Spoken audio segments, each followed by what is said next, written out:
Ang palm court na matatagpuan dito sa Tuminubo ay isa sa mga binibisita ng mga turista, lalong-lalo na sa mga Iligano. Dahil bukod sa wala itong hinihinging entrance fee, ay may katangian itong tinataglay ng isang masaganang dagat.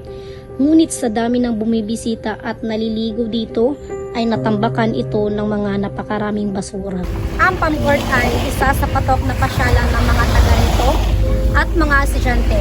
So alam nating wala rin itong bayad, malaya rin kung ano ang gusto mong gawin dito sa lugar.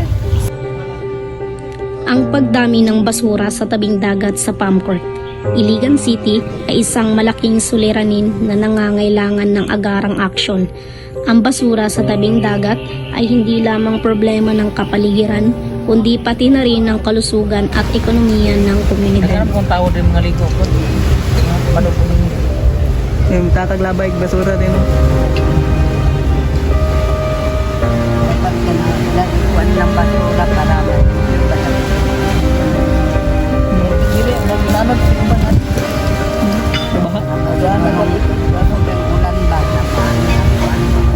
Ngunit sa paglipas ng panahon, napapansin natin ang mga pagdami ng basura sa tabi ng dagat ng palm court. Mga plastic, bote, at iba pang mga kalat. Sana ka sa ate, unsa man yung masulti dito sa palm court? Alam maling lang. Sa ayos dili. Ayos, dili. Ayos. Limpyo ugaw. Ugaw. Pero ayos na. Mga epekto ng basura sa tabing dagat. Una, polusyon sa dagat. Ang basura sa tabing dagat ay maaaring magdulot ng polusyon sa dagat na maaaring makaapekto sa mga yamang dagat at sa kalusugan ng mga residente. Pangalawa, pinsala sa ekosistema. Ang basura sa tabing dagat ay hindi maaaring magdulot ng pinsala sa ekosistema ng dagat na maaaring makaapekto sa mga hayop at halaman na naninirahan sa lugar. Sinasabi ng karamihan na ang ating kalikasan ay sumasalamin sa ating tradisyon at kultura.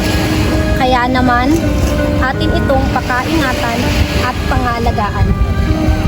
Kaya naman dapat natin itong solusyonan sa pamamagitan ng mga pagtutulungan ng komunidad.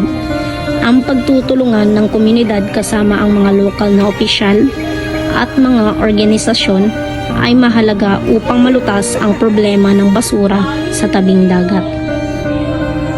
Una, ang paglagay ng mga basurahan. Ang paglagay ng mga basurahan sa mga strategic na lugar ay makakatulong upang mabawasan ang basura sa tabing dagat. Pangalawa, edukasyon at kampanya. Ang edukasyon at kampanya tungkol sa importance ng pagtatapon ng basura sa tamang paraan ay makakatulong upang mabawasan ang basura sa tabing dagat.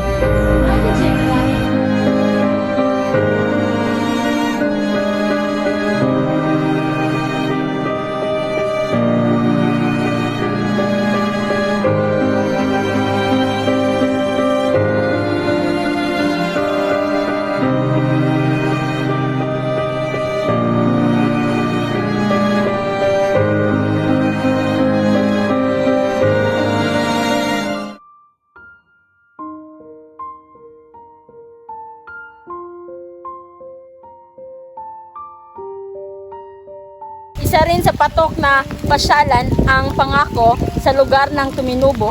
Kaya naman, minabuti namin na pasyal dito at makikita naman na napakaganda at napakaaliwalas ng kapaligiran, maliban lang sa ang daming mga basurang makikita natin sa bawat lugar na ating makikita. Narito tayo ngayon sa isang napakahalagang usapin na dapat nating pagtuunan ng pansin. Ang pagdami ng basura sa bundok pasyalan na tinatawag nilang Pangako sa lugar ng Tuminubo, Iligan City. Dahil sa dami ng mga turistang pumupunta dito, ang Pangako ay pinalibutan ng mga maraming mga basura.